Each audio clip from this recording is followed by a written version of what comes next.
নমস্কার বন্ধুরা, আজকে আমি নীলিমা কুকিং শো থেকে আজ বানাতে চলেছি। দেখুন আমি বাজার থেকে আজকে পুঁটি মাছ নিয়ে এসেছি। পুঁটি মাছের ঝাল বানাবো। কি করে বানাচ্ছি আপনারা দেখতে থাকুন। আমাদের খুব ভালো লাগে খেতে, এই জন্য আজকে অনেকদিন পরে পেয়েছি, তাই নিয়ে এলাম। বসিয়ে দিচ্ছি, কড়াইটা গরম হতে থাকুক। আমি এদিকে মাছের নুনটা মাখিয়ে রেডি করব।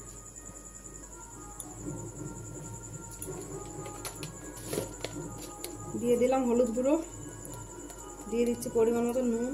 এবার মাখিয়ে নিচ্ছি।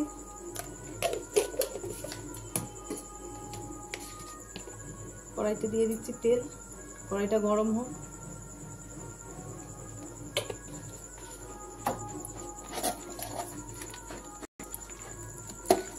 এই যে আমি মাছের নুন হলুদটা মাখিয়ে রেডি করে নিলাম বন্ধুরা। এবার আমি তেলটা গরম হলে এক এক করে ভেজে নেব পুরো মাছটা।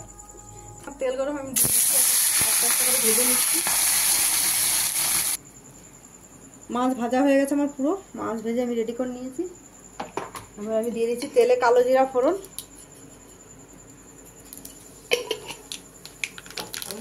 দিয়ে দিলাম। এই যে আমি পেঁয়াজ কুচিয়ে নিয়েছি, টমেটো কুচিয়ে নিয়েছি, দিয়ে দিচ্ছি প্রথমে টমেটো বলছি পেঁয়াজটা একটু ভাজা ভাজা হলে টমেটোটা দিয়ে দেবো।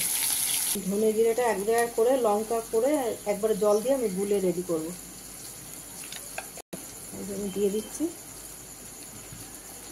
1.5 চামচ লঙ্কার গুঁড়ো, পরিমাণ মতন হলুদ গুঁড়ো, জল দিয়ে জলটা দিয়ে গুলে রেখে দিচ্ছি।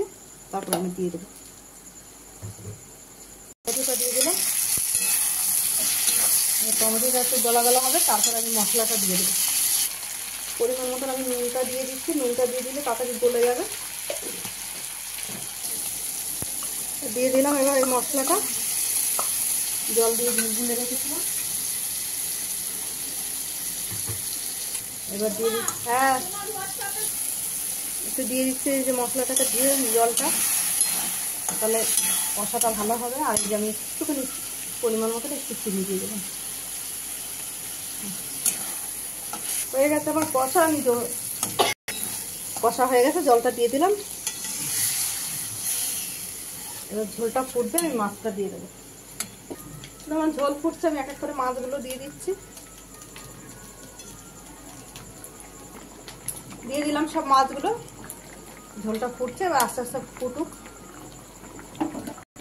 হয়ে গেছে বন্ধুরা, আমি গ্যাস নিভিয়ে দিলাম।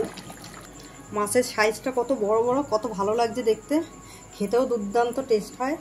আপনাদের ভালো লাগলে আপনারা এরকম বাড়িতে বানিয়ে খেয়ে ট্রাই করে দেখতে পারেন। আর নীলিমা কুকিং শোটিকে সাবস্ক্রাইব, লাইক, কমেন্ট, শেয়ার করে দেবেন বেশি বেশি করে।